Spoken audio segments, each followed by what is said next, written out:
通途决散伊宁市塔克西姆购物中心的负责人安妮瓦尔·托尔逊于2018年4月与他的儿子一起被逮捕，原因是他的儿子艾兹美蒂·安妮瓦尔在土耳其留学。根据最新消息，安妮瓦尔·托尔逊被判处15年有期徒刑。现住在加拿大、挪威和德国的姐妹和亲戚为他作证，称安妮瓦尔·托尔逊于2018年被捕。罪名是无视中国9年义务教育制度，并让儿子艾兹美蒂在土耳其留学。他的姐妹表示，他还被指控于1999年将父母送往麦加囚禁。据报道，1个月前，安妮瓦尔·托尔逊在霍尔果斯法院受到审判，当局只允许他的妻子出席庭审。判决后，他没有收到任何通知或文件。安妮瓦尔·托尔逊的亲戚呼吁加拿大、挪威和其他国家的政府以及国际人权组织向中国施加压力，要求释放安妮瓦尔·托尔逊。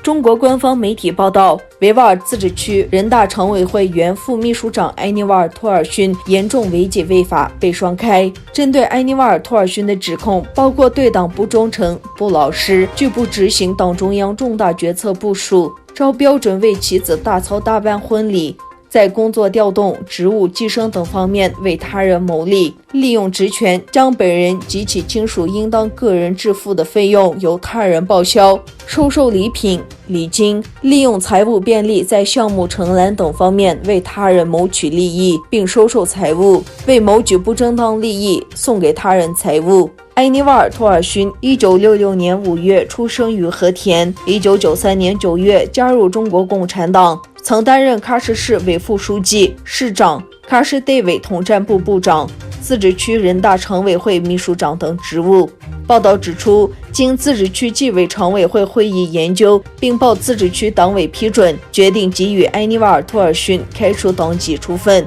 由自治区检委给予开除公职处分，收集其违纪违法所得，将其涉嫌犯罪问题移送检察机关依法审查起诉，所涉财物随案移送。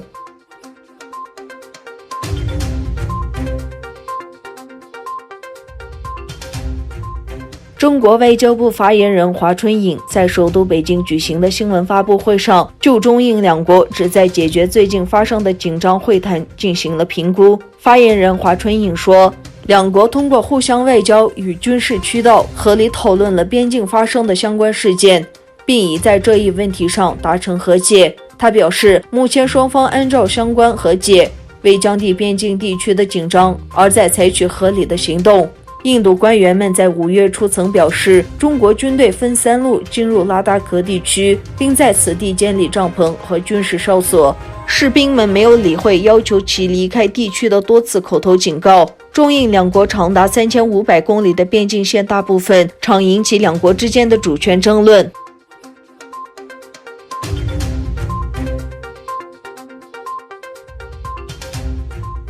伊朗呼吁俄罗斯和中国反对联合国对伊朗的武器禁运，该禁运于今年10月到期。伊朗总统鲁哈尼6月10日表示，美国正在安全理事会制定一项决议，以限制伊朗的合法权利。鲁哈尼称，希望安理会其他4个常任理事国能够抵制这种阴谋，以维护世界的稳定。美国人应该知道，不管他们是否向联合国安理会提议，伊朗的国防能力在困境中仍将提升。